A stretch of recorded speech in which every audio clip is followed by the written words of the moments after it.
ngana za kasayen papa na ngana mama na ngai ba ye na biso tozana bana mike na âge à 10 ans mais na kolika kana place wana na pasa na bali pe na boti bana ngaka na pasa wana mais ko mama moko boye to oyo kaka ke bazoya kobuka awa na likambo to yebi mutu wana te to mona yepete akufa kala mais tozo kamande lelo to mona ke akubaye kobuka biso tozo la libanda na bana ba malili nyoso ya elango ezo selela biso na njoto na bana na uti okuta hôpital nazobi ma hôpital na mwana oya bébé na memi oyo likolo ya olala libanda bakange ba malaria ba typhoïde likolo kaka ya ozanga place à olala. Léo Njoleo avec Rebecca Bilendo pour la Servadi, chers internautes, chers téléspectateurs, bandeko nyoso balanda chaîne nabiso Léo Njoleo. En tout cas, à chaque fois quand nous circulons ou encore nous faisons de tours dans les rues de Kinshasa, tozanga komona ba réalité té. Eza moko ya ba réalité o to kokuta actuellement liboso ya palais de la nation et ya président de la République. Sika ba bureau ya ba conseiller nyoso ya président de la République ezali to kutani na groupe ya bato oyo ba mimi ba banderole mais na ba banderole na bango ba komi makambu. Ce qui to meki kotanga yango mukie to moni bongo na banderole oyo ya liboso ya ba maman ba komi bongo la population de Passa, commune d'Intélé, dénonce l'escroquerie de leurs parcelles, 500 parcelles par Maître Sam. Voilà, c'est ça, non? Maître Sam Père Lumbala, voilà, à complicité avec là je vois pas bien, le tribunal de Kinkole, voilà, bazo dénoncé. Oezali escroquerie à 500 parcelles na bango oyo Maître Sam Père oyo azaki a complicité na tribunal ya Kinkole ba botoli bango to éviter ba famille wana situation na bango babuki plutôt to éviter situation ya ba famille yango eza ndenge nini actuellement mais bango moko bazawa to kozwa bango ne fiskata moko ba meka ko expliquer quelques réalités et kozala malamu mingi. Bonjour maman, tika na simbela yo, bonjour. Touti wapi mekana ko beta touti na Passa 1 na commune ya Sele to vandi kaka boye bapango wana to sito sombe yango ba msuto sadi ba 25 ba msuto ba 30 to moni boyo to vandi kaka boto moni ba yiko bukila biso bandako ba bimisi biso ba lobi biso to zana esika disusu wana ba tekedi biso bandako wana to yebi esika ndi biso to kokanda kuvana na bana te yango to yawe pa ya chef de ya mukonzi na biso ya mboka azwela biso solution pona likambo wana kwa biso sampere wana to yebi ete moto moko to samba kana eto mona kayete to samba kaka biso moko mais efo to yeba moto oyo nini oyo azosela biso makambo wana to mona yeme to mona kata moto moko te to ka tozo mona kaka ndenge trouble ezo koma na quartier 500 maison wana ezande oyo etongami mais ezana bandako bususu eza ya bangala eza na kati ekokata 1000 personnes mais na ndenge wana papa to moni ke biso tolembi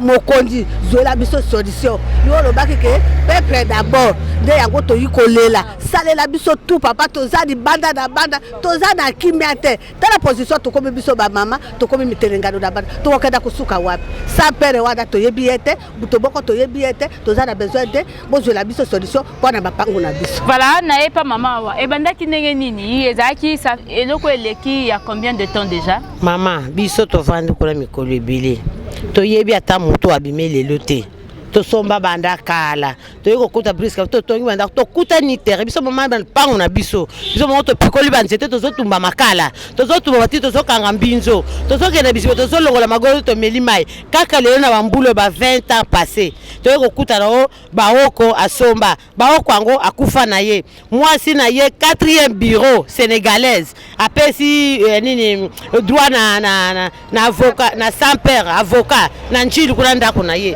siko ye sa pepe amakangu na ye amona na kalisusu te biso ba tokuta bambala moboye ba yeko buka tango babuka ba pesa pe yana to koya to komande execution mo mbala mo briska ba yeko buka ndeta makolo mama ya konfirme to lala kalibanda na bamba yeko buka biso ndako mbala moko to zala libanda na banda to ye tata za solution po to ye ba problème za ndenge ni ye mo papa akata les paroles s'envolent les écrits reste akomela biso to kana esengo kimia balukela biso yango na tuna ki motuna esali mikolo boni banda bo banda babuki le 3e semaine maman Donc on a ba famille boza libanda. Libanda maman ce que le gars au moins sur l'aéroport quoi na se. Papa pa ke muko to yaki papa tindi son hôtel de ville. Bo kende kuna. Papa le bi soki na ngina ndima bo pesa nga de to zu maman moko to pesi e ake kuna le bi esili. Na minute de maman de to zabo très casserie makas. Ba tinde biso ba journaliste coûte. Oh bo banga biso le ko tinde za journaliste pe yango ba boire. Bazo ya ko buka bino.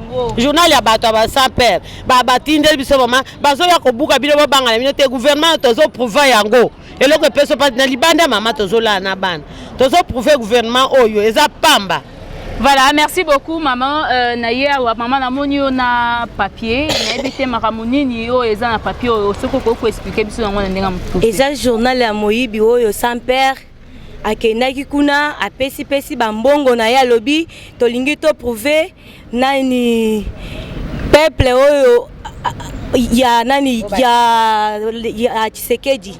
Alobaki les peuples d'abord tozali na nini état de droit ngo nini yango siko ya koya jour nini po asala siko état de droit wana tozo buka bino bo mata bokita tozo buka bino état de droit wana ya kande na sima biso tozo buka toyebi mutu wana net kombona. Est-ce que boyebi ndaku na ye toyebi kaka avocat na ye sans père nde azali nani wana baoko wana asa kufa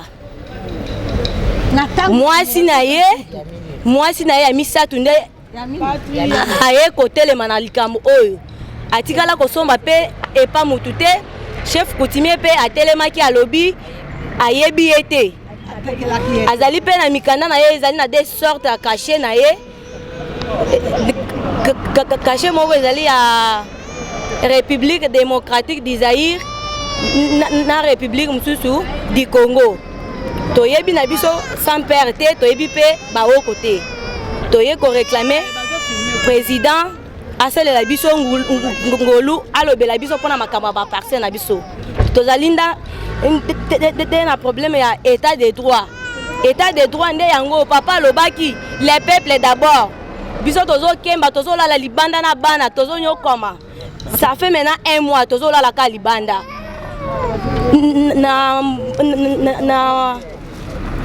na boka oya biso moko tozo la libanda boye na mutu oya uti mosika po aya korenye azwa ba parcelle na biso wana siko atekela yango nani ba chinois na ba indien biso toza bana mboka atele mapopo na problème oyo. Merci. Voilà, atele mapopo na problème oyo nazoya kozwa mama na ebité famille na yo za mère de combien d'enfants?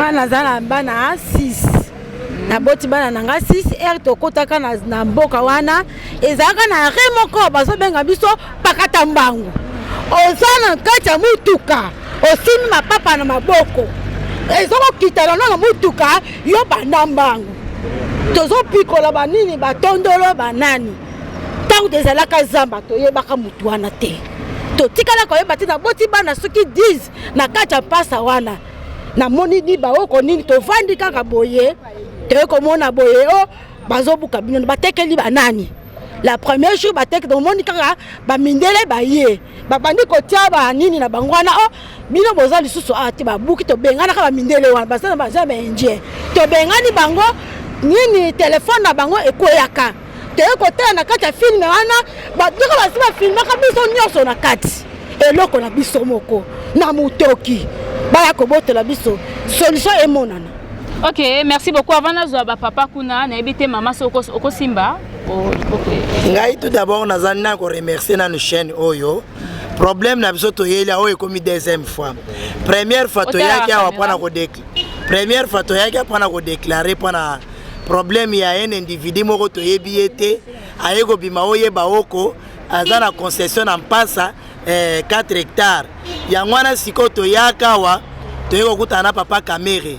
Papa Kamera yaki ti na kati ya terrain apekisi bango ke babuka lisusu te mais sikoyo tozako kumona tozongi susu lelo pour la deuxième fois bazo continuer kaka na koya ko intimider na ko salisa ba journal ya lokuta ke tokoya ko buka lundi alors balobai que le peuple d'abord nyoso to ezali wana pona ko salir gouvernement oyoyo baloba ke botala président Félix nani akoti sikoyo aye pona koboma ba peuple toza ba congolais na ba congolaise toza bana mboka toko souffrir na mboka na biso te kutu musa uti musika po baya kotekela ye mabele ke asala izina banzungu.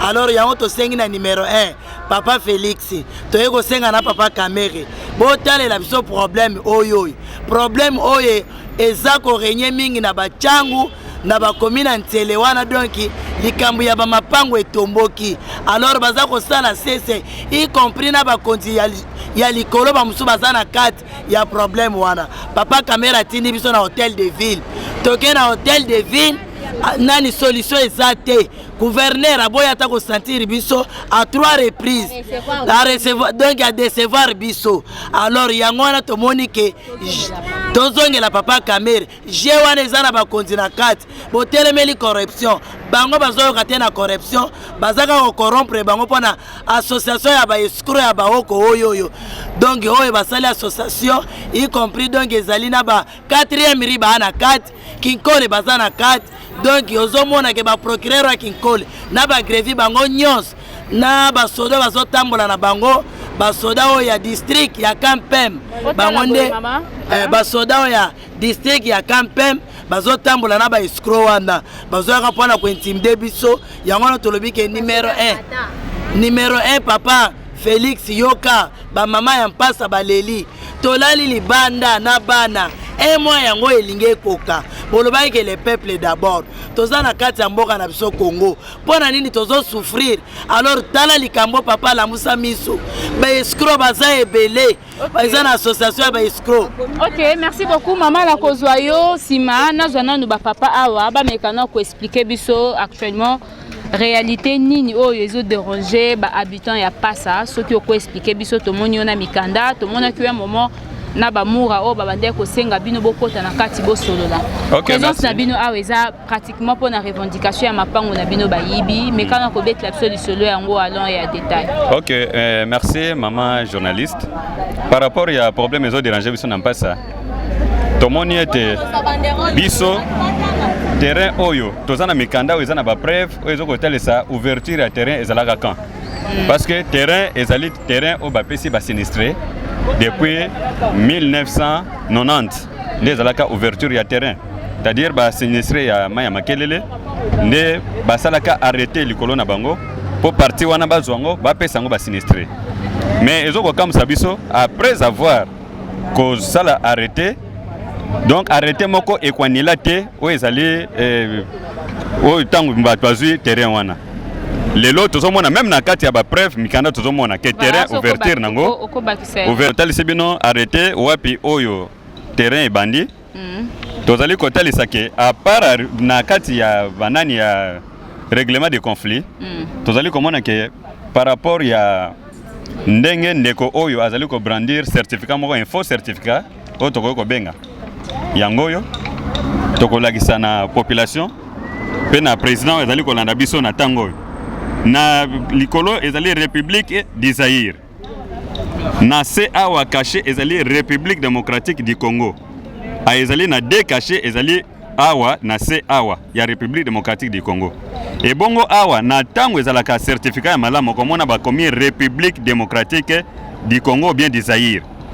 Tala exemple ya certificat mususu ya malamu omoni certificat oyo tomoni awa certificat d'enregistrement bakomi kuna likolo République démocratique du Congo na CA okomona les deux cachets ezali pe na République démocratique du Congo yango les deux cachets tozali komona na mopanzi bakomi République démocratique du Congo tala vrai certificat ndenge yango ezalaka tozali komona ke ndeko awa pe ezali na journal officiel oyo ezali kotalisa ndenge nini oyo mabele oyo ekokaki kozala bozwama na kati na journal tokomona ete tala na donc moyen na kota en détail mingi ezate mais natalisa ke tango moto azali kozwa étendue ya 4 hectares 92 yards lokola ndenge ndeko azali koloba ye moko akozwango pamba te il faut ministre a signé arrêté oyo kotalisa c'est-à-dire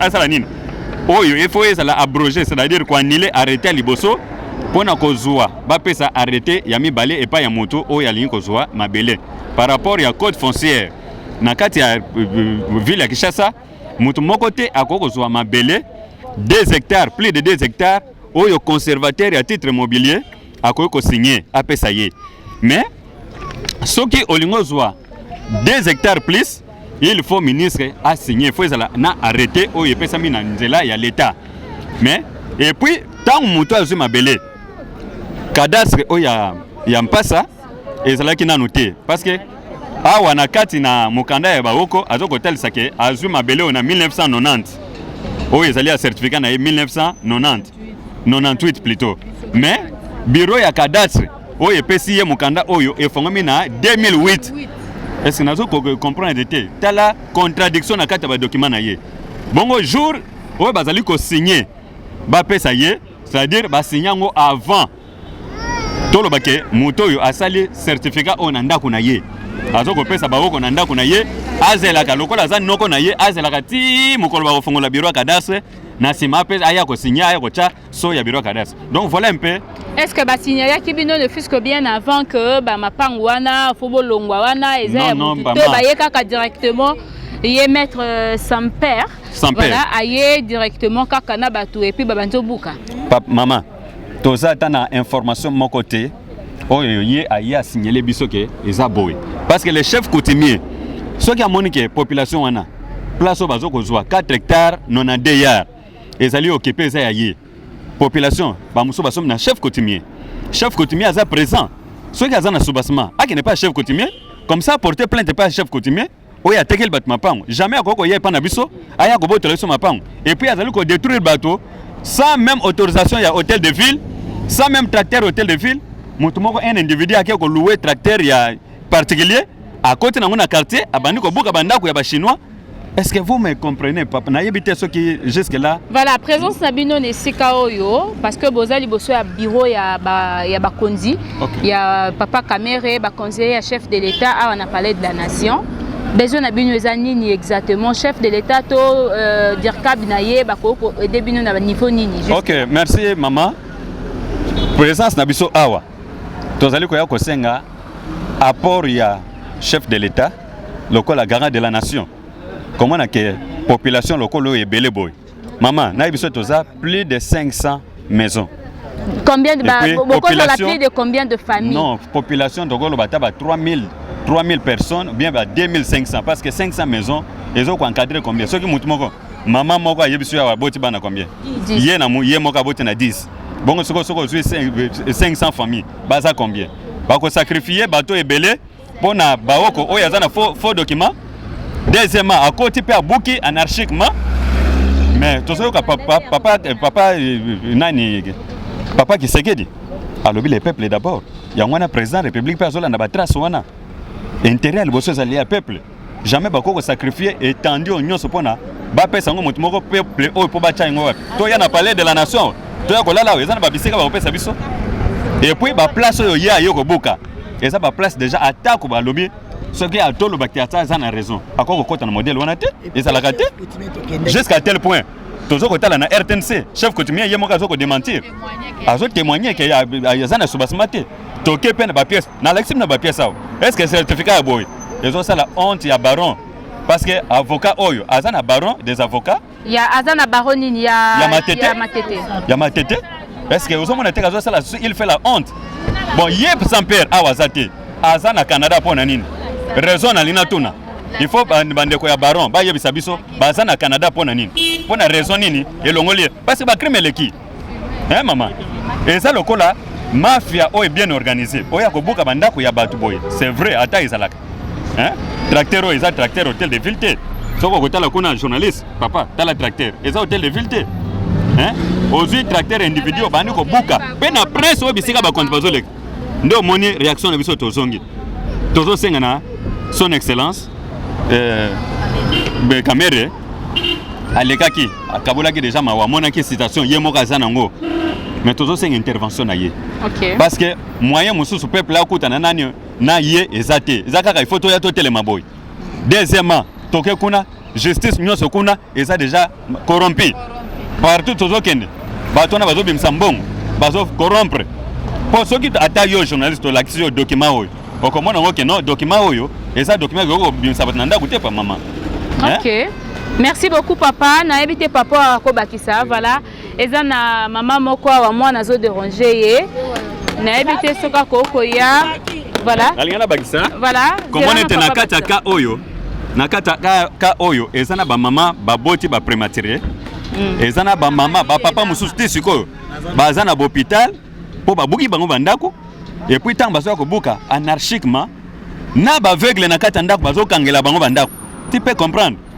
Donc mboka nini oyo est-ce que na yebité état de droit toujours tambola yango beso na biso ezali papa Félix pardon soko zo yoka biso tolingi ensemble to bâtir le Congo ningi bozoloba mais on ko bâtir ngo yo moko te il faut bâtir na population na peuple a menacé yango moni ba service mingi o ya justice ba service à cadastre il faut o meka ko changer bango parce que bazo sala honte ya RDC bazo sala potopoto kuna na kati soko koti kuna papa soko tiki bango bako songa yo te po o sala mandat no comme il se doit mais tozo senga na yo population zo senga il faut ba changer ba service ona parce que soko tali ba réalité zo sala makuna na yebite sana ba maman belé bazolela yo moko je crois que ozana soki 7 mois banda yo bandi ozomona ke musala ese belé ko sala papa mais il faut ozala intègre otambola na ndenge sengeli po osala musala na yo comme il se doit pour lobby to ya lisusu peuple sala nini et c'est plan et voter yo. Donc merci. Merci beaucoup papa. Na ebité na kozwa pe mama wa na moya ki abande kolela makasi. Bonjour maman.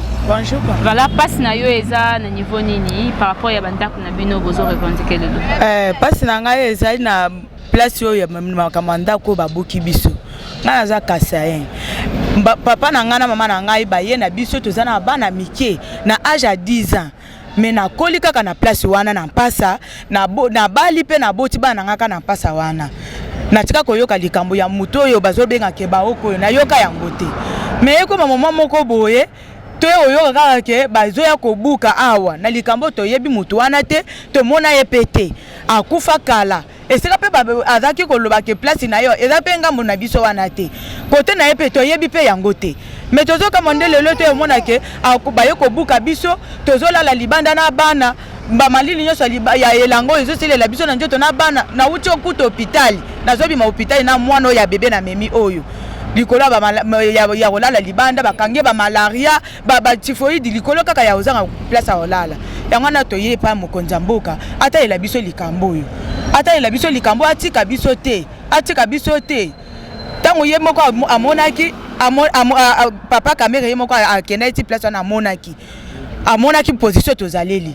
asunga biso nde naza nyongolo ya bato ya hôpital mbongo naza nango ya kofuta te na ozwa mbongo wapi na teka ka pete est-ce que bozozwa tempe ya kobima ya okende koluka na pasio ezibino tokobima ndenge nini biloko eza libanda misusu pe bazoyiba neti biso bayibi biso biloko ebele na kati ya lupango tokobima ndenge nini moya kotika bana bongo eza te tobima ndenge nini biloko yango etikali place pe eza te kala mingi te mbula ezobanda papa kamere na mokonzi mboka bazwela biso solution makambo oyo po tala age nga nazaki na age à 10 ans ti moya lelo déjà nakokisi 31 ans nde naza nango awa naza na bana kombi onga na boti ka na place wana toyoka nanu likambo te moto wana ye kobimaka ya briske ka boye na bato ya kinkole na bao ya cadastre basangani bango nyonso ne ya 4 mairie bayokani ke baya kosala biso mabe wana na likambo toyebi te mpo na benje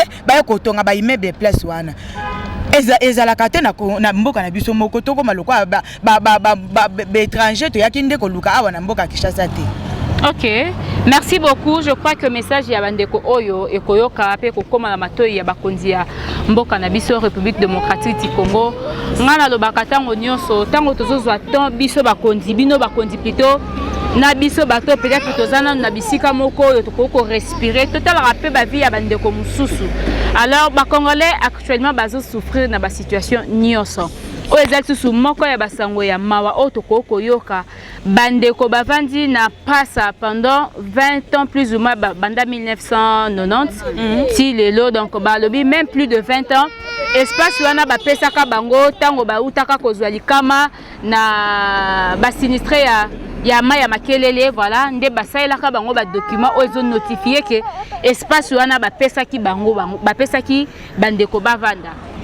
Après 20 ans baye komona apparition ya ba document ou encore un groupe de gens baye ko revendre 500 maisons ba famille ezola la libanda période nyonso elanga oyo baza libanda mbula ezobanda ba famille baza plus ou moins plus de 2500 personnes 3000 personnes oyo baza actuellement libanda totiki yango na maboko ya bakonzi ya mboka ko betela yango CT toko betela yango CT et puis toko lobela yango na bandeko bakozwa libaku ya kolanda réaction et kozwama et puis je crois na gouvernement oyo ezobima déjà je crois dans quelques jours ou encore dans quelques heures toko senga bakonzi bo mekana kotala ba poche na binote bota la passe ya congolais actuellement et si kanini congolais azali et kozala malamu mingi sinon baka ezali ebele. Ça c'était juste la première partie à émission oyo.